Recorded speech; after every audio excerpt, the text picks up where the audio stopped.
Hi, just a little 2 minute thought, I hope, about love. That's really come home to me this week, I guess. I mean, I would always have said, increasingly over the last few years, that I'm a person who has a lot of love in my life. I'm really aware that I have friends and family who really love me. You know, they're there for me, and I have friends I can really talk to, share things with, and who would be there for me at 2 o'clock in the morning if I arrived on their doorstep. Those kinds of friends.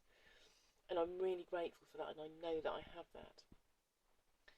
But there are times, aren't there, I think, when we kind of connect with ourselves on a level where we recognise an even deeper level inside ourselves of stuff going on. And what I've begun to recognise is the places where I actually have been blocking love, closing down to it, not allowing myself to receive it, not allowing myself to be in that comfortable flow of love between me and my friends or whatever. And what I've really connected with is how big shame is. And shame, I would say, is the worst thing that we feel as humans. I reckon it's worse than pain, actually, because pain kind of says to us, somebody else did this to me, basically. Pain says, somebody else has done this to me, and we all know about forgiveness.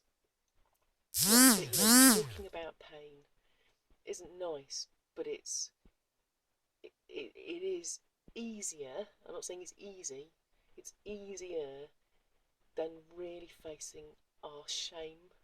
I know there have been times in my life when I've looked at myself and I've had this deep, deep sense of something inside of me that I really, really think is unacceptable. And I've noticed with clients, when they really connect with a part of themselves or with something that they've said or done or a way that they've behaved that they really cringe inside at and they just feel horrified at, is that deep sense of, this is unacceptable. I can't love this part of myself. It's not okay. It's horrid. I hate it.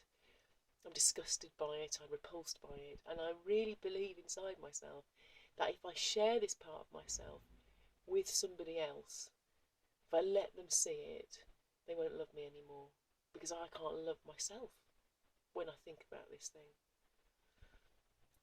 And so what we do is we lock those parts away in the dark, and we try to paint over them, or prettify that little prison cell where we've locked that part away, and we never let it out. We never let anybody see it. We don't even want to see it ourselves. We don't even want to acknowledge it's there. And the more we do that, the more lonely we become. That's been my experience. The more lonely we become, and it is shame, I think, that fundamentally separates us from other people. I know people who have a lot of pain in their lives. Life is really tough, but somehow they're able to accept themselves deeply, and they always feel to me like there is so much love around them, and they give love and they receive love very comfortably. There is a richness of love in their lives. But those of us who struggle with our shame, feeling unacceptable, feeling like we can't just let out who we are, we can't, open ourselves up, we're the ones who feel lonely and isolated. I just wanted to share that because it seems to me that really meeting ourselves and learning gently, gently, tenderly, tenderly to totally love and accept ourselves, even the bits that feel horrible, because let's face it, it's just our response to being human, to pain, to difficult things that have happened. We're just human, and we've struggled and we've been hurt and we've tried to cope. The more we're able to accept that, the more we're able to give love and receive love, which is what we all really want, innit? Okay, catch you later. Bye.